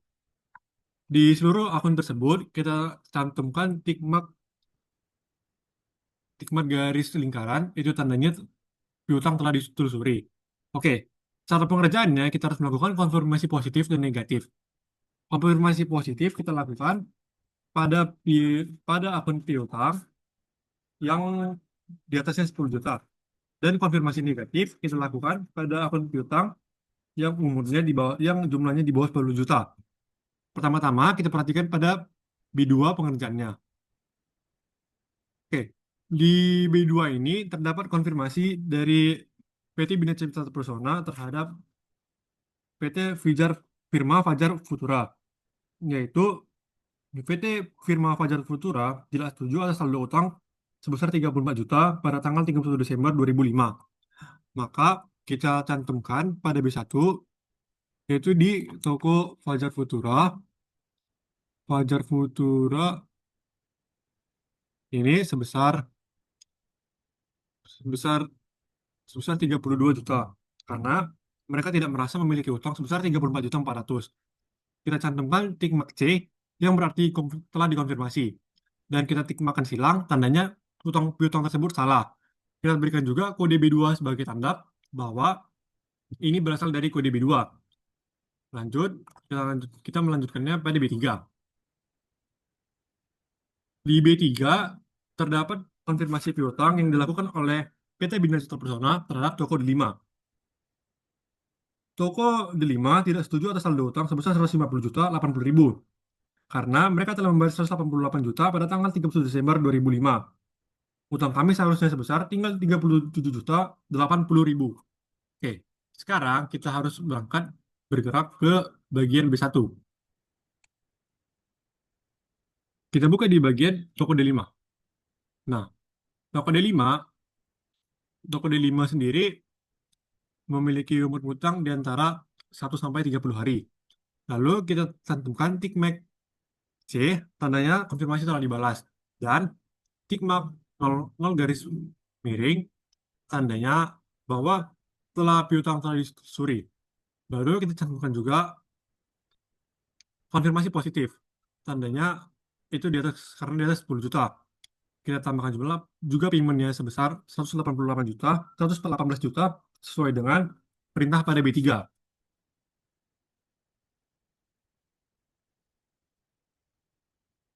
Sekarang kita ke B4. Di B4, PT Bina Citra Persona melakukan konfirmasi terhadap CV Wangi Pharma. Sehubungan dengan pemeriksaan atas laporan keuangan 31 Desember 2005, PT Bina Citra Persona melakukan konfirmasi melalui akuntan publik Dr. Susilo Co. Lalu PT CV Wangi Pharma tidak setuju atas saldo utang sebesar 38.800.000 pada tanggal 31 Desember. Small lesion seharga 2.400.000 yang telah kami terima pada tanggal 18 Desember 2005 belum diperhitungkan. utang kami seharusnya 41.200.000. Baik, kita langsung saja menuju ke bagian B1. Kita buka di bagian Siliwangi Pharma. Kemudian kita cantumkan 0 garis mereng. Dikarenakan ini terjadi kesalahan, maka piutangnya kita ganti menjadi 41.200.000. Sementara pada saldo awal piutangnya 38.800.000 yang terdapat di B1 sebelumnya. Kemudian kita lakukan tik max silang sebagai tanda bahwa piutang ini salah penjumlahannya. Kemudian kita lakukan jenis konfirmasinya konfirmasi positif karena di atas 10 juta. Lalu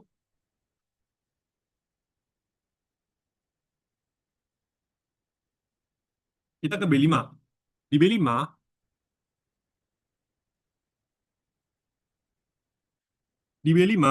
PT Bina Citra Persona melakukan konfirmasi saldo piutang terhadap Yung Yang and Beautiful Shop, di mana PT Yang Beautiful Shop tidak setuju atas saldo utang sebesar 37.496.000 pada tanggal 31 Desember 2005. Alasannya, dikarenakan dalam pengiriman bulan Oktober 2005 terdapat barang yang rusak senilai 3.496.000. Kami telah memberitahu bahwa PT Citra Pesona bahwa utang kami akan dikurangi jumlah tersebut. Maka dari itu kita lakukan dulu penjurnalannya. Yang pertama ada return and sales discount, yaitu adalah retur pengembalian dan saldo dan diskon penjualan serta di kreditnya piutang sebesar 3.496.000 dan 3.496.000. Kemudian kita menuju B1. Di B1 kita cari PT Young and Beautiful. PT Young and Beautiful sendiri terdapat ini. Nah, PT Young Beautiful saldo awalnya 34 juta. Oh, salah. Ini saldo awalnya itu 37.496.000. Karena ada informasi tersebut, maka saldonya kita ganti menjadi 34 juta. Lalu kita cantumkan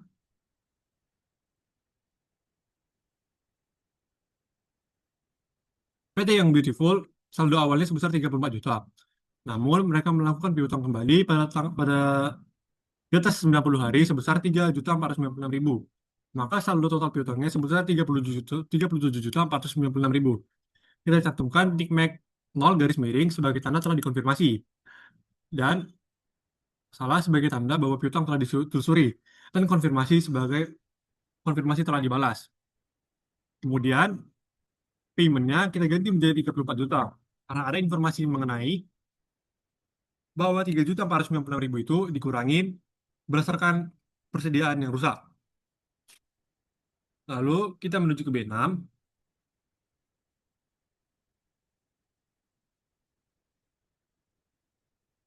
Nah, di B6, PT Bina Citra Pesona melakukan konfirmasi piutang terhadap PT Dania. Lalu PT Dania melakukan konfirmasi bahwa mereka tidak setuju atas saldo utang yang mereka miliki sebesar 63.400.000.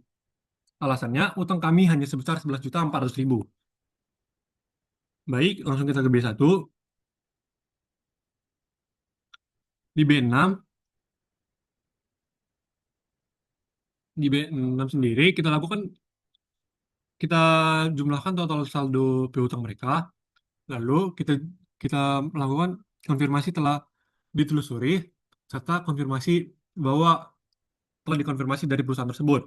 Kita cantumkan juga kode bahwa ini berasal dari B6 serta kita masukkan konfirmasi positif sebagai tanda bahwa konfirmasi tersebut di atas 10 juta.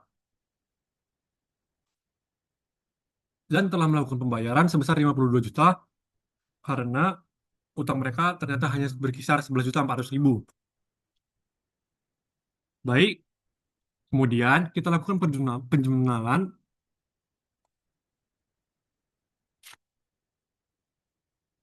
Baik, kita ke bagian B7. Di B7, PT Bina Citra Pesona melakukan konfirmasi terhadap PT Indah Jaya, di mana balasan PT Indah Jaya adalah mereka tidak setuju atas utang sebesar 18.120.000. Dikarenakan faktor nomor 1503 yang kami telah terima salah, karena mereka memesan 20 box dengan harga 56.000 per box. dalam faktur tertulis 164.600 per box. Di sini terdapat selisih antara PT Bina Citra Pesona dan dengan PT Indah Jaya. Terjadi kesalahan pencatatan pada PT Bina Citra Pesona. Maka kita melakukan penjurnalan yaitu sebesar sales dan account receivable sebagai tanda bahwa adanya kesalahan pencatatan pada PT Bina Citra Pesona. Kemudian kita menuju B1, di mana B1 pada PT Indah Jaya kita melakukan konfirmasi positif karena jumlah saldonya sebesar di atas 10 juta, yaitu 18.120.000. Kemudian kita menuju ke B8.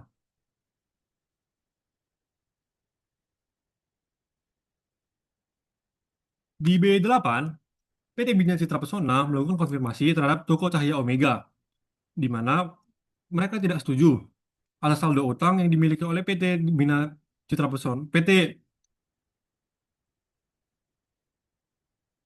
Di B8, toko PT Bina Citra Pesona melakukan konfirmasi terhadap PT Toko Cahaya Omega.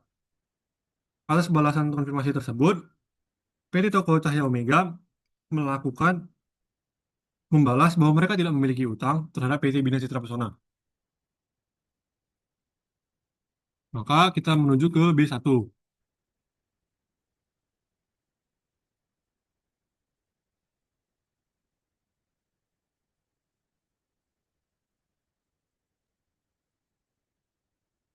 Ini toko Cahaya Omega memiliki saldo piutang sebesar 14.800.000 dan telah dikonfirmasi.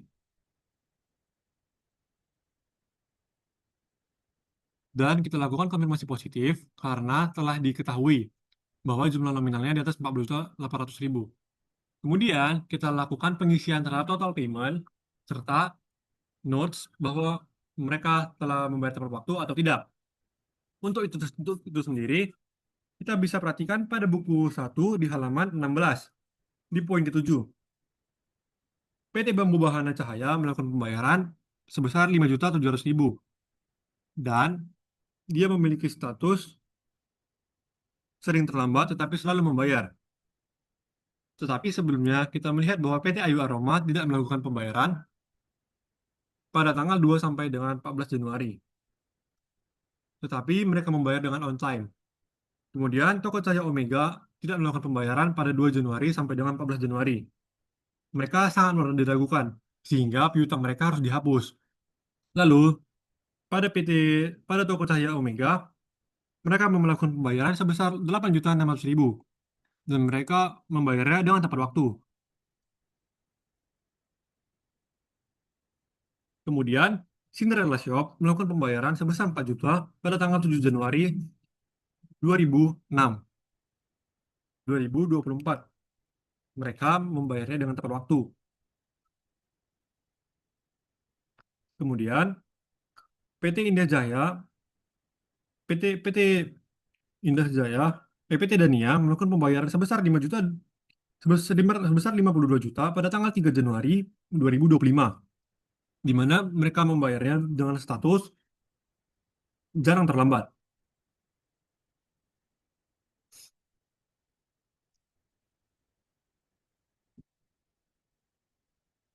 Kita akan melakukan konfirmasi positif. Kita akan melakukan jurnal. Kita akan melakukan pengisian pada jumlah pembayaran serta catatan serta kebiasaan membayar pada tiap pelanggan kita. Diawali dengan PT Ayu Aroma. PT Ayu Aroma tidak melakukan pembayaran pada tanggal 2 sampai dengan 14 Januari 2025. Namun dia membayarnya dengan tepat waktu. Lalu, Toko Bemi Beauty tidak melakukan pembayaran sehingga kebiasaan membayarnya sangat diragukan. Kemudian, Bambu Bahana Shop melakukan pembayaran pada tanggal 9 Januari 2025 dengan status sering terlambat tapi selalu membayar. Lalu, Cinderella Shop, salah toko Cahaya Omega melakukan pembayaran pada tanggal 14 Januari senilai 8.600.000 dengan status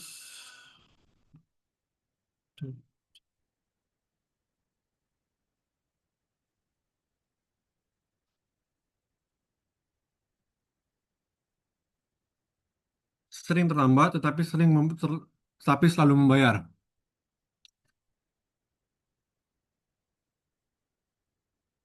Lalu kita ke PT Dania. PT Dania melakukan pembayaran sebesar 52 juta pada tanggal 3 Januari 2025 dengan status pembayaran tepat waktu. Kemudian kita beralih ke PT Indah.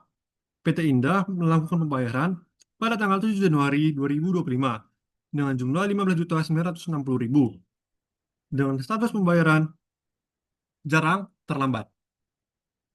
Kita ke PT Firman Fajar Futura.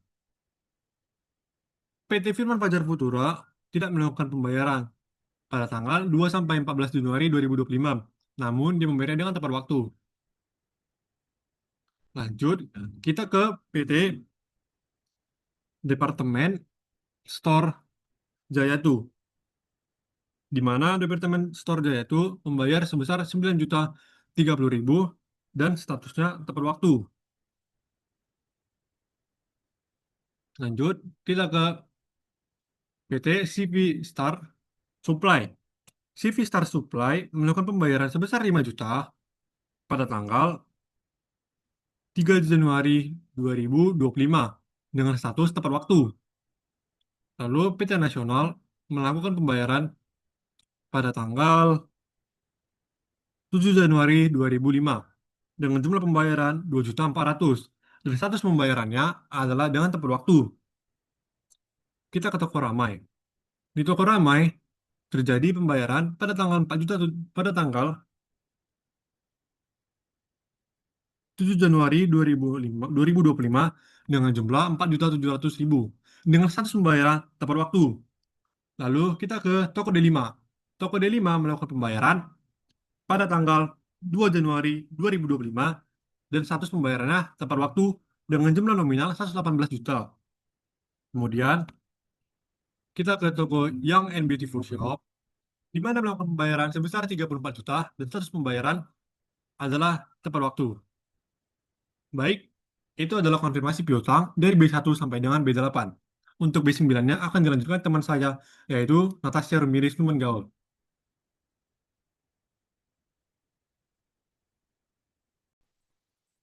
Selanjutnya ada B9, yaitu cadangan kerugian piutang PT Bina Citra Pesona per 31 Desember 2024. Di sini saldo tahun sebelumnya yaitu 31 Desember 2023 sebesar 20.970.000. Didapat dari buku 3 halaman 28 dan sesuai dengan TB1. Ditandai dengan tick mark centang yang artinya sesuai dengan kertas kerja tahun sebelumnya. Selanjutnya ada penghapusan piutang selama tahun 2024 sebesar 29.520.000. Didapat dari buku 1 halaman 16 di poin 5, di mana selama tahun 2024 perusahaan telah menghapus piutang kepada toko Bimbi Beauty sebesar 29.520. Ditandai dengan tick mark Y yang artinya semua penghapusan telah mendapat persetujuan. Maka dijumlahkan dapat min 8.550.000. Selanjutnya ada pencadangan pada akhir tahun 2024 sebesar 45.580.000. Sesuai dengan TB2 atau kita dapat melihatnya di buku 4 halaman 16. Di akun kerugian piutang sebesar 45.580 ditandai dengan tick mark Z yang artinya Z garis yang artinya pencadangan dilakukan dengan wajar dan konsisten dengan pencadangan tahun sebelumnya. Maka didapatlah saldo per 31 Desember 2024 sebesar 37.030.000. Didapat dari penjumlahan minus 8.550 jumlahkan dengan 45.580.000. Selanjutnya dilakukan penyesuaian dari B1 di halaman 16. Di B1 toko Bimbi Beauty sebesar 1.500.000. Di mana dilakukan penyesuaian karena toko Bumbu Beauty, kebiasaan membayarnya sangat diragukan.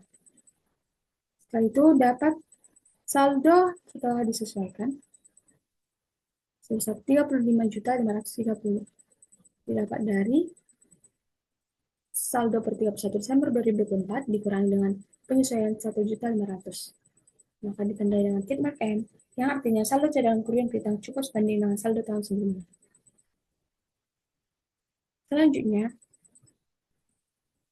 Selanjutnya kita akan melakukan pengujian saldo terhadap cadangan kerugian piutang B7 di buku 3. Saldonya dapat kita lihat di B1.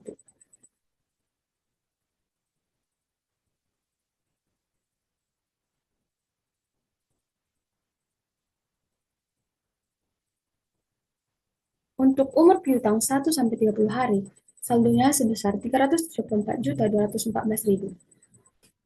Kita tandai, yaitu dengan tarif 1,50%. Maka didapatlah taksiran yang tidak tertagih sebesar 5.613.210. Untuk umur piutang 30-60 hari sebesar 41.140.000. Untuk tarif sebesar 10%, maka didapat taksiran yang tidak tertagih sebesar 4.114.000. Untuk umur piutang 60-90 hari, saldonya 2.900.000 dengan tarif 50%, maka dapat taksiran yang tidak tertagih sebesar 1.450.000. Untuk umur piutang lebih dari 90 hari, saldonya sebesar 1.500.000 dengan tarif 100%. Maka taksiran yang tidak tertagih itu 0, karena sudah termasuk kerugian piutang. Saldo menurut analisis sebesar 11.177.210 didapat dari penjumlahan seluruh taksiran yang tidak tertagih. Selanjutnya, saldo setelah penyesuaian sebesar 24.353.000 didapat dari pengurangan saldo setelah penyesuaian dikurangi dengan saldo menurut analisis, maka didapat 24.353.000. Ditandai dengan tick mark M, yang artinya saldo cadangan kerugian piutang cukup sebanding dengan saldo tahun sebelumnya. Sekian untuk B9.